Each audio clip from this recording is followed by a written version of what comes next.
ოჯალეში აქ თავიდან ველურად ხარობდა. მერე როცა ეკატერინე ჭავჭავაძემ სალომეს მზითევში სალხინო მისცა, აქ მიურატები დასახლდნენ.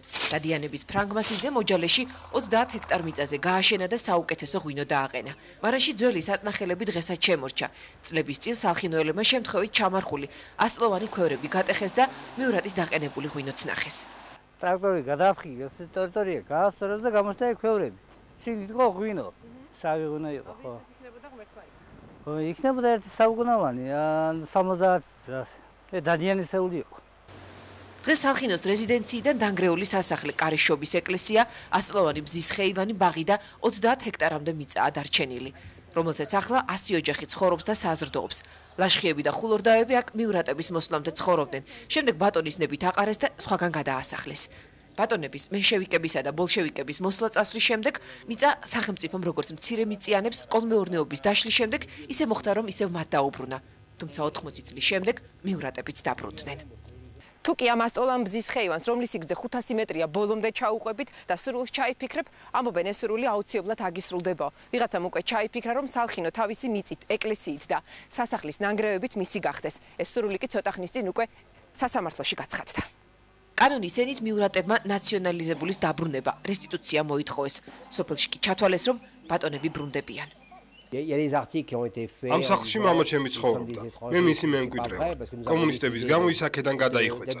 არ მესმის, რატომ უნდა შეისყიდოს სალხინო უცხო პირმა და არ დარჩეს მემკვიდრეს. დიანო ისინი აგის გითხრეს. ხო. მიურატებიო და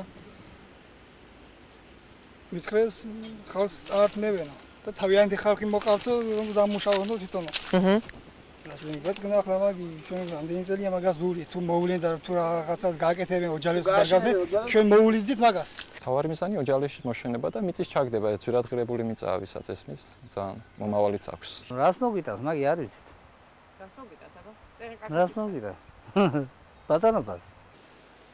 უკანასკნელი მიურატი აქედან 18 წელში წავიდა. აშინ მიურატი უკან ტურისტად 65 წელში დაბრუნდა.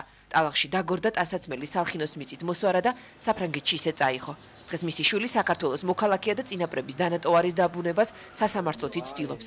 უმცროსი მიურატი დღეს ქართულად თავისუფლად საუბრობს და სიამაყით ამბობს, რომ მეგრელია და არა ფრანგი. მე საერთოდ ბუნება მიყვარს და საფრანგეთში სოფელში ვცხოვრობდი და მაინც უფრო სალხინო მიყვარს. უფრო გულით ვარ მეგრელი და ზუგდიდელი. ზუგდიდში 8 წლის ცხოვრების შემდეგ მიურატების რძალიც მეგრულად ამღერდა.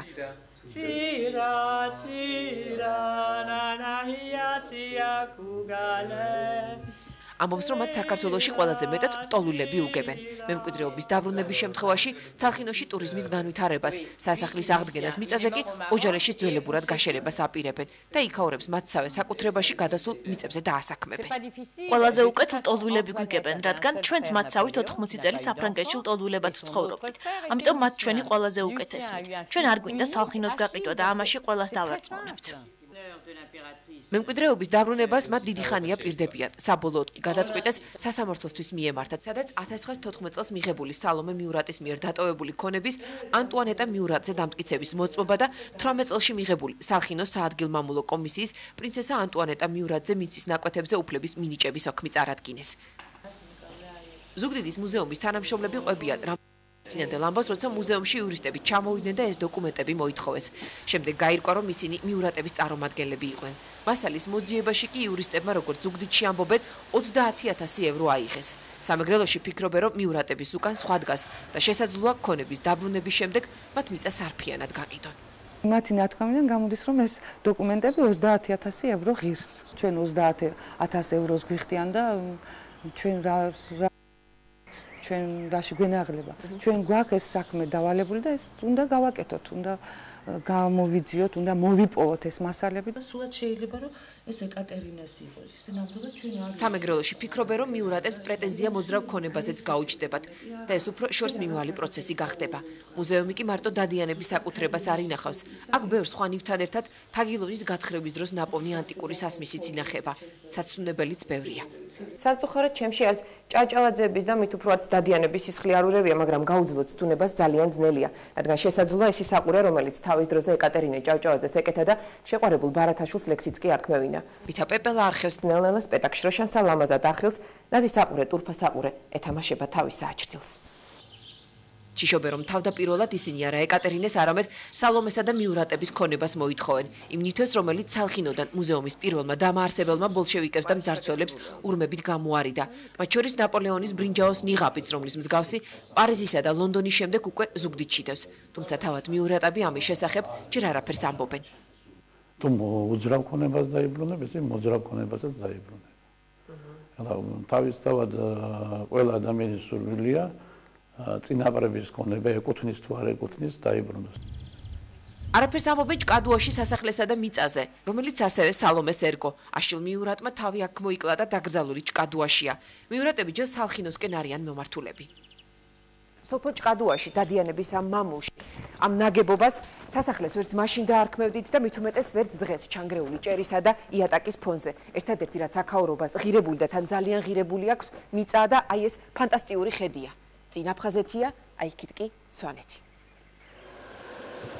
იურიდიული ფირმა, რომელიც საქართველოში ქონების რესტიტუციაზე მუშაობს და რომლის პარტნიორები მიურატებიც არიან, აცხადებენ, რომ ჩივილი მას შემდეგ გადაწყვეტეს, რაც სალხინოს პრივატიზაციის შესახებ შეიტყვეს. ადაღადაადეს, რადგანაც ცნობილი გახდა, რომ ხელისუფლება ყოველგვარი ტენდერის გარეშე ფარულ მოლაპარაკებას აწარმოებს ინვესტორთან სალხინოს პრივატიზაციაზე.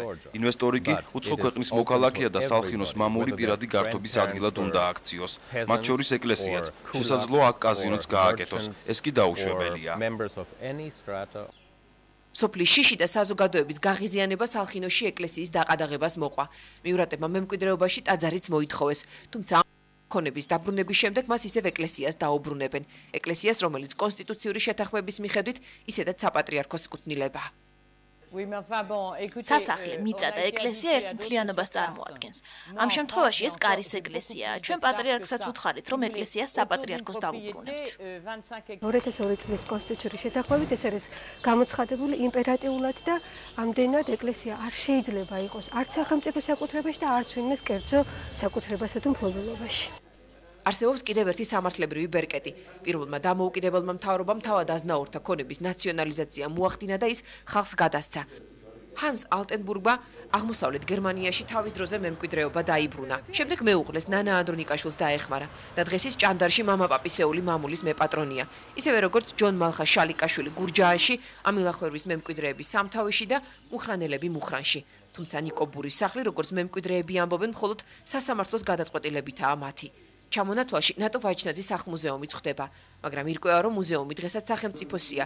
შენგელაიები მის დაბრუნებას არც ითხოვენ. ელდარ შენგელაიას მიაჩნია, რომ ამგვარი პრეცედენტის დაშვება დასაწყისი იქნება. რაც შეეხება რესტიტუციის ცნობილ პრეცედენტებს საქართველოში, რომელიც მემახსენდეთ. ამერიკის მოქალაქეებს ჯონ მალხა შალიკაშვილსა და ოთარ შალიკაშვილს დაუბრუნათ მამული გურჯაანში. სასამართლომ ცოტა ხნის წინ დააკმაყოფილა მუხრან ბატონის შთამომავლების მოთხოვნა. ასევე ნატო ვაჩნაძიშვილებმა გურჯაანში დაიბრუნეს სახლ-მუზეუმი, მიწა, პარკი. ასეთი სასამართლო არ ყოფილა. ასეთი, ასე ვთქვათ, ჩვენი პრეტენზია ვთქვათ, ამ ქონების დაბრუნებისა არ ყოფილა. კითხი დავსვით. ესე იგი ჩვენ უნდა დავუპირისპირდეთ აი ნახევარ გურჯაანს.